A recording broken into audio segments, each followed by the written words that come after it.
Ta whai ia le tama na apo I whanga. Ne ua malu tō whinga o le wharenga ngaifo le maunga. A wā, ua pasi oa pā I oa. Le tau tai noho no foa o la le ngatai whale o le tangaloa. Ua pa ia oe Samoa.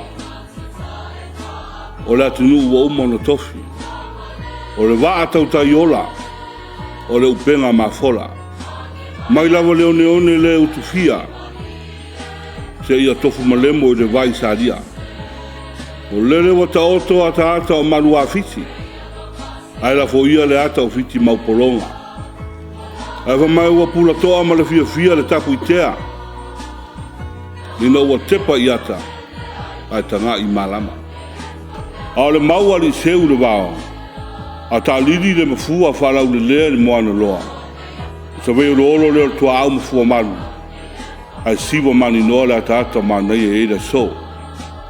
O le vi inga whafoi lo tato matai siri le langi.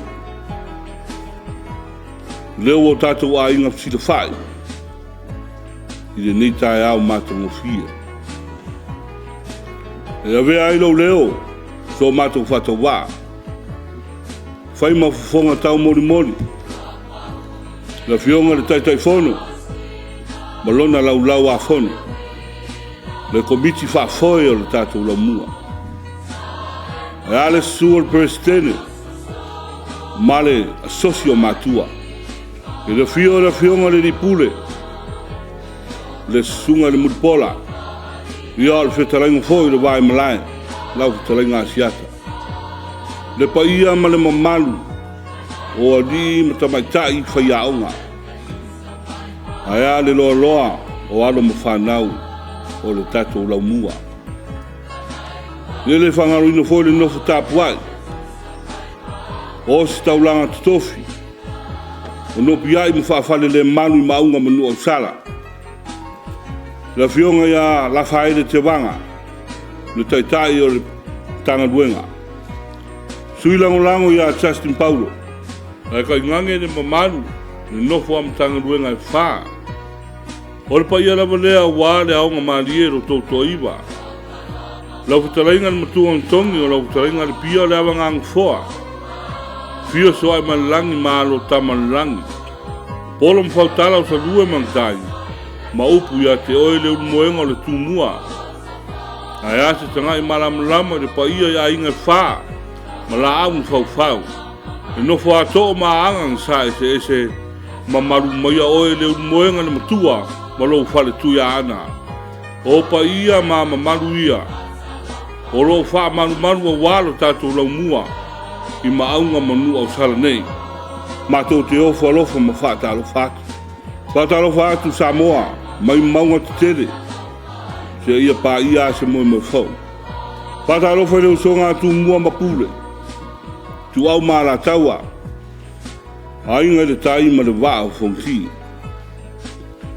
E le whangaruinga foi o tātou uso tua oi. A me wika Samoa. Sua malwai whanua. Po fo mai tulang sa ole msara mua. Ma le lau nino sa lua. E ale la au nā matasi. Tō whare ula. Ma upu ia te oe le manua tere. Mātou te whata alofa whapitoa atu fo. I le mai mua whafonga. A le tātou pureanga. Whaaki e pikpo Samoa pia. Le tapu inga mamalu. Ala na fionga e aki e pikpo fitiria. Laua fionga mo sese. Le wasenga o si taulanga fitiria mo le ngaluenga le atua. A fionga tia kono mo lato faltua. Le au whainga luenga tutofi. I tuenga saa. Papea matamaitai saa. O i tuenga ese. O lo puno wai. Tau suina le ipu vai o le ola.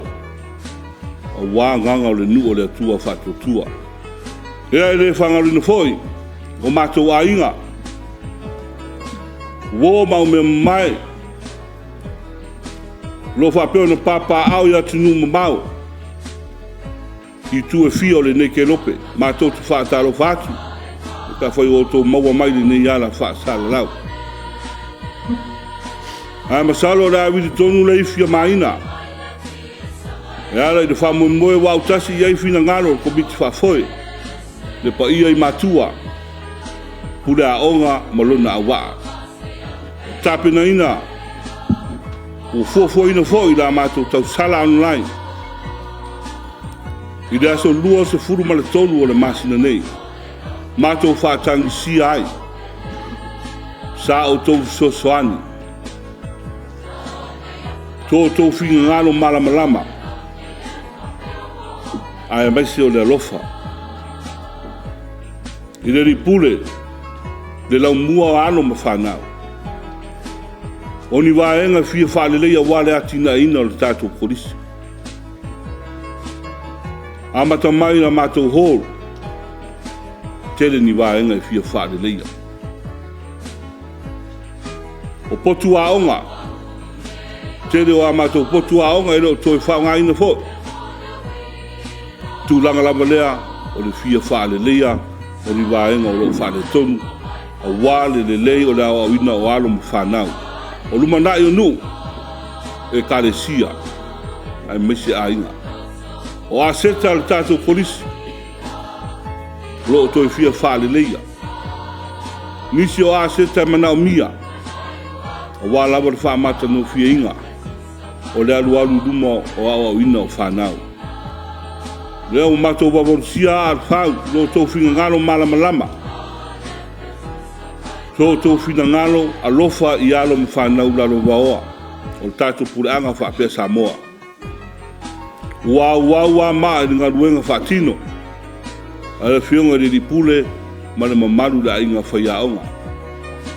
Ai pangalea wale so o lo mato titi. Leo o mato wala awa tuai whaunga ina le nei ala whaasalalau.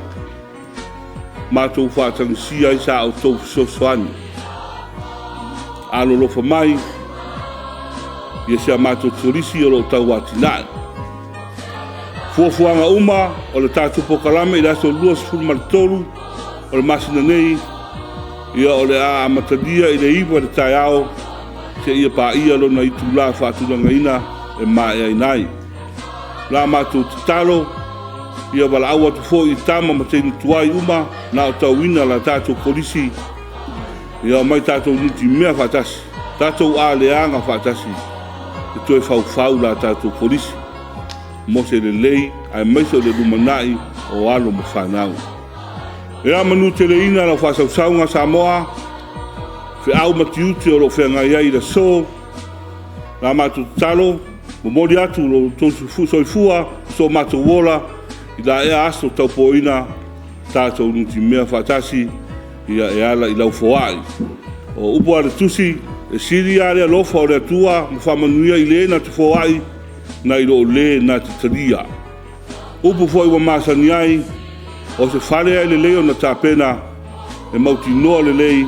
O na maua lo na anu whare. O le walau atu lea ma le tatalo atu lea. La fionga le ripule.